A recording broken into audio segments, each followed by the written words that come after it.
to be here. And so I figured that I would reflect on 5 things that I have learned over the years that contribute to the work that I do as an estate planning attorney. And I wanted to share this information with you all so that you can make sure that you're mindful of things that I have seen as problems with other people that I've worked with in the past so that you don't end up falling into the same mistakes for yourself.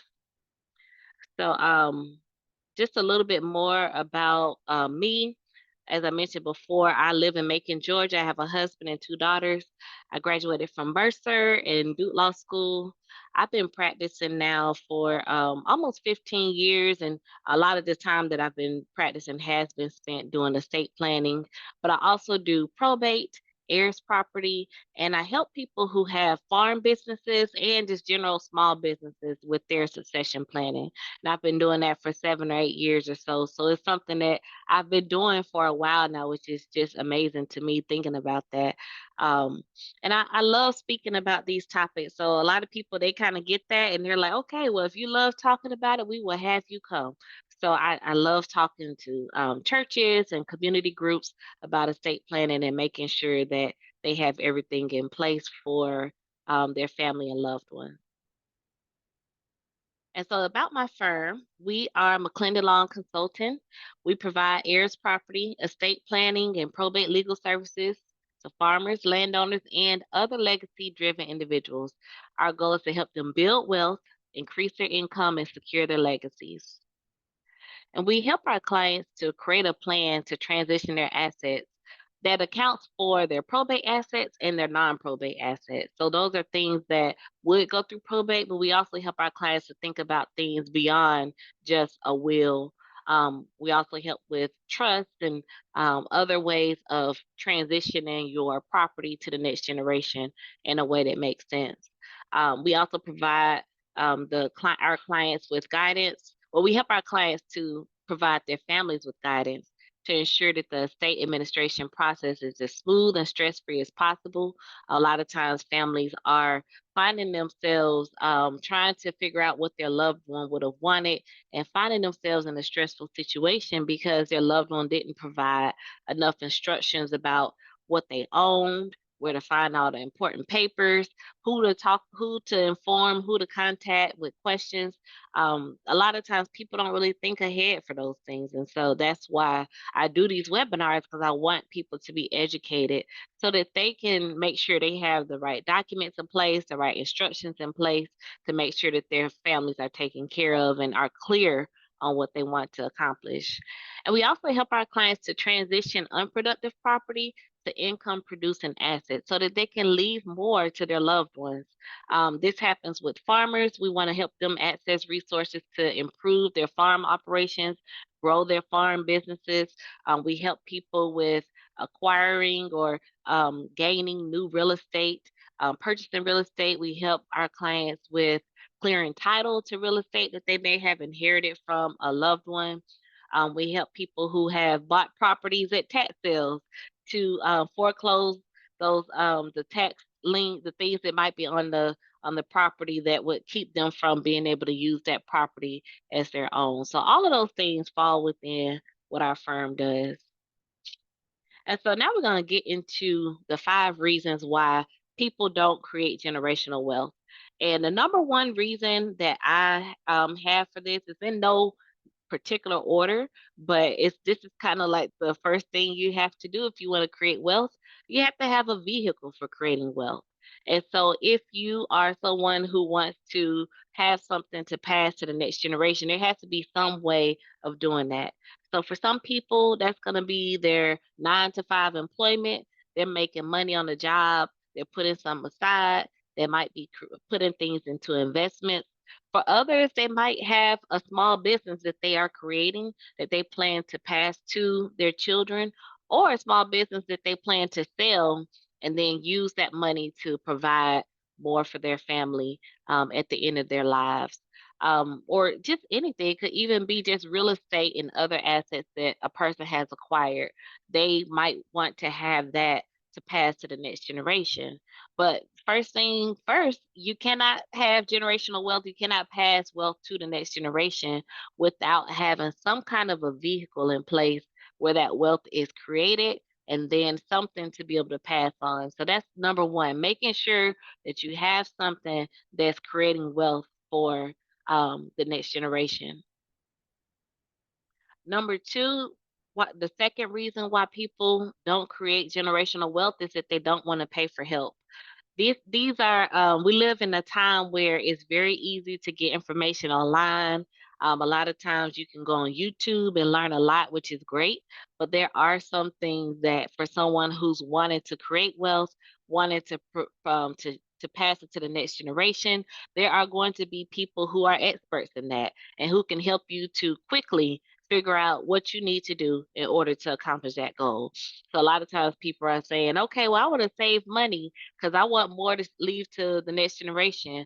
That money that you're saving could be preventing you from growing what you have available for the next generation, and it could be preventing you from being able to transition that asset to the next generation in a way that's going to help them to really make the most out of it. And one way this happens is, in terms of estate planning or even hiring a lawyer to help in the probate process when a loved one has died. A lot of times people want to do it on their own. And there are a lot of pitfalls that could arise that if you have a lawyer, they can help you to know what to do and what not to do so that you can set your family up in the best way. Or if you're dealing with the state of a loved one who has died, you can make sure you do it right so that you don't have to do it again. You don't have to do it over and over. It's not going to result in you having to sometimes undo problems that have been created. One issue that you see is maybe someone has has a some kind of a business structure. They created a business. They did their own LLC online. They didn't want to hire a lawyer or a tax advisor or some kind of financial person to advise them on how to structure the operating agreement. And then when they die or something happens to them and they're not able to run that business anymore, there's no legal documentation to show, okay, who's next? Who's going to be next in line? Who's going to do what? And I think that there's this illusion that you can get by without paying for help because it just seems so easy. But we have to think about the fact that generations before us, just one or two generations before, they didn't have access to these free resources. So they had to pay somebody to get these things done for them.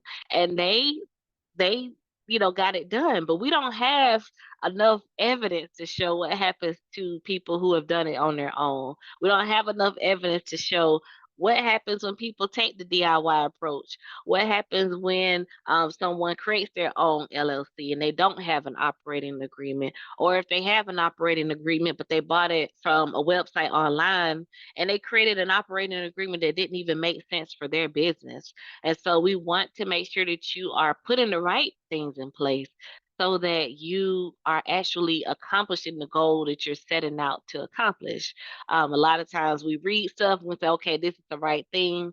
But if you don't have the right professional involved, there might be things that you're missing or that you don't know are out there that are sometimes even created to intentionally trip people up. There are rules and procedures that are out there that are designed to make it so that the average person can't figure it out. And don't ask me why. That's not anything that I have anything to do with. But there are structures out there that are trying to protect wealth for some people and protect and keep others from getting it. And so with that in mind, you got to have people who are trained to understand those systems and those processes to help you to create the wealth that you're wanting to create. The third reason that people don't create generational wealth is that they think too narrowly. They're looking at things based on what they've seen in the past, what they've heard in the past, and not really looking at the big picture of how they should be approaching things. And one way this shows up in a lot of the work that I do would be people who they may not have, they might have built up some level of wealth. It could be, you know, a huge empire, or it could be a small operation, or it could just be a few real estate properties or some investments. And they're thinking, I got to pass this to my children. And if you have children, that might be a good approach. You want your children to be able to benefit from your wealth. But sometimes your children are not the best people to receive that. It might be that you need to choose someone else to steward your property, to continue the family business. Maybe it's someone who's not in the family who's going to carry on the family business. And you can make your children shareholders to where they would receive some money from the business, or they might have some ways of voting or things like that, but they're not the ones actually running the business, making decisions, figuring out how to invest resources. Sometimes you might want to hire somebody who actually knows what they're doing to do that, or you might want to sell the business to someone who knows what they're doing, but just make sure that your children are on there to still receive some benefit. And also, just a lot of times people think, well, I don't even have children. So if I want to do estate planning, I want to create generational wealth. That's not for me because I don't even have children to pass my wealth to. And so that's another way that people tend to think narrowly, because maybe you won't pass it to children. Maybe you don't have a spouse that you can leave things to, but you might decide that you will create a scholarship fund, or you might create a youth development program. Excuse me. Or you might create something that helps your local youth center. There's a lot of ways that you can bless the next generation, even if it's not happening through people who are related to you by blood. And so I want to say, with that, you sometimes you have children who may not be the right fit in terms of passing what you have to them, or you may not have children to pass anything to. So you want to think, okay, who are other people? It could be nieces and nephews, it could be a cousin, or it could be someone down the street that you have decided to mentor. And so that's actually what the next one is, dealing with, is training successors. So, when we think about what we are building in wealth, it could be a business, but it also, as I mentioned before, could be just your investment accounts or your bank accounts. It could be that you have a house that you want to pass to somebody else. But whoever you're going to be transferring your assets to or transferring your business to, you want to make sure that they know how to take care of it. A lot of times people will leave property to their children, but they don't really teach them how to manage that property. And so they inherit something that they're not taking care of. I saw something on Instagram the other day where a woman bought her son a house, and then very shortly after she bought him, or I don't know if she bought him a house or gave him a house, but either way, it was for him. He didn't have to pay anything for it. But very shortly after he got it, he lost it at a tax sale because he didn't pay the taxes, the property taxes. And so just training people, this is what you do when you are a property owner. You got to keep the grass cut. If you get a leak, fix it. I had some people I talked to once, and they had a relative who had inherited a house, a beautiful house, and a leak developed in the roof. And they never did anything to fix it, even though, it's like, of course, it costs money and things, but they ended up losing a six-figure value house for a leak that could have probably been fixed with a few $1,000s, until they could actually get the roof completely fixed if that was needed. But just some minor things could have prevented them from losing this house that was worth more than $100,000. And so this is something they could have lived in. They could have lived in rent free, no mortgage, because it's something that was left to them. But there was not that teaching of how do you take care of property that's given to you. So that's what they ended up with, pretty much losing the thing that their grandparents or their parents worked so hard to purchase in the first place and pass to the next generation. If you are a business owner, you need to make sure you have somebody who's ready to take over that business that you've developed. They might be the person who there might be a family member that you have given them a job from the very beginning in the family business and taught them how to do that job and how to handle different things with the company. Or it might be someone that you took on as an apprentice, or you mentored someone. You had a college a college internship program where you train people who could be future successors to run your company after you either retire or after you pass away. But either way, if you are in something, if you own some real estate of value, or you run a business, or you have a trade that could be trained to someone else could learn that trade, and they could take over after you want to make sure that you identify people who can take over after you, and that you train them so that they're ready to take on that responsibility when you're not around to help them anymore. And the number five reason that I have for people not creating generational wealth is because they don't create an estate plan. And of course, that's what I do. That's my area of expertise. And I see it all the time. I see where someone may have created. I saw where someone built like this really profitable multi-million dollar business, and they did not have a will. And so when they died, their child had to fight in order to get control of that family business. And because there are other people involved, and some people didn't want them to get things, and there was a whole lot of drama along with it. But it didn't have to be that way if that parent had a will, or in that case, they probably needed a trust and a whole lot of other things. They needed documents for their company, just a lot of things that they could have put in place in order to make sure that their child was able to inherit that business and carry it on. Um, it's so important to document your wishes and to put it in a format that is legally acceptable, that the law is going to honor. A lot of times people think, well, I told so and so what I want, or I wrote it down, or I put it in an email, and I'm saying this, but it's really true. I've seen all of it, and that's not going to work. If you go to probate court and say, here's an email from the decedent, from the person who died, that says that I'm supposed to get their house. I have an email from so and so that I'm going to take over the company. The court would kick you out that courtroom so fast that it won't even be funny. So you want to make sure that for people who come after you, that you have an estate plan in place. And a lot of people think, I don't own much. I don't really have anything to pass on. If you own 10 cents, no, I won't just say that. I don't care if you don't own a dime. You need to have some kind of an estate plan, even if it's bare bones. Like, for example, in my firm, we have a foundational, not a foundational one, but a safety net estate plan where it's just a very general will. We make sure we have people in place to make sure your wishes are carried out, to handle any final business for you. We make sure you have a financial power of attorney, a healthcare directive, someone who can make medical decisions for you or financial decisions for you if you're not able to.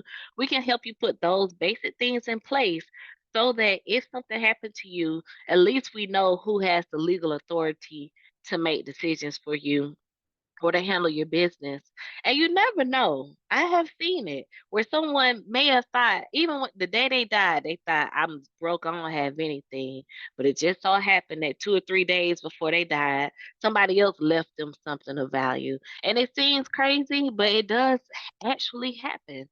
And so having even just a very basic will in place can be helpful in that situation, because at least we know who you want to be in charge of your estate. At least we know who are your people that you want to receive. So, for example, a situation that we unfortunately see more often than we would like to see, someone dies in a car accident. And when they die, someone else was at fault, and there's an insurance claim that can be made. And so the family's thinking, well, we're going to just go to the insurance company and make a claim, and then they're going to pay us the money that this person was entitled to when they died, or we're going to sue the other person who caused the car accident, and we're going to make sure that they pay for the pain and suffering that we experienced for the death of our loved one. Then they realize, oh, we got to go to probate court to do that. And that can be, if you have a will, it can be a much quicker process than it would be if the person did not have a will. And I have a few cases like that where someone had some kind of wrongful death claim, and so there was an estate that needed to be opened in order to help them to pursue that claim. And so we don't want to put people in that situation where they have to go through all of this process before they can even pursue that claim in court. So those are reasons why you want to just have an estate plan in place. The more you own, the more assets that you have in your name, the more level of planning, the higher level of planning that we would have to do. But even if you don't own anything, a very basic level like our safety net plan is a great way to deal with that. Um, so, what I wanted to do today was just go over five things that that five reasons why people don't create generational wealth. And my hope is that by hearing these five things, that you will now know what you can do to make sure that you do create generational wealth, because that's what it's all about. I'm realizing that estate planning gives me an opportunity to help people to sometimes even create something out of nothing, because we realize that once we start this planning process, we kind of approach life a little differently. It's like, hold up, I got an estate plan now. So I want to make sure that I set things up so that my family gets the maximum benefit from what I've put in place. And there's just a whole lot that goes into it that I'm so grateful over these past 5 years that I've been able to be a presence in people's lives and to help them through different situations. So I'm very grateful for the opportunity that this firm has given me to be able to do that. Um, so just in terms of you, if you are here and you're wanting to make sure that you have things in place, we do have a complimentary, what we call a clarity call, where if you have participated in one of our webinars, then you can talk with me with for no charge. We can talk for about 20 minutes about any questions that you might have about your own estate planning needs, your own estate planning goals, and we can get you on the path to getting your estate plan in place, whether it's something like our safety net plan or whether it's something a little bit more involved, like one of our builders plans, wealth builders builder plans that deal with trust and other kind of tools to help you through your estate planning. So this next slide here, I'm hoping that link works. If it doesn't, then I can make sure I get a good link to you. But this is a link to schedule a free clarity call, or a QR code to schedule a free clarity call with me. And if you want to just reach out to our firm, you can call us, send us an email, you can visit our website in order to learn more about working with our firm. And we'd be happy to talk with you about what you want to create with your estate planning.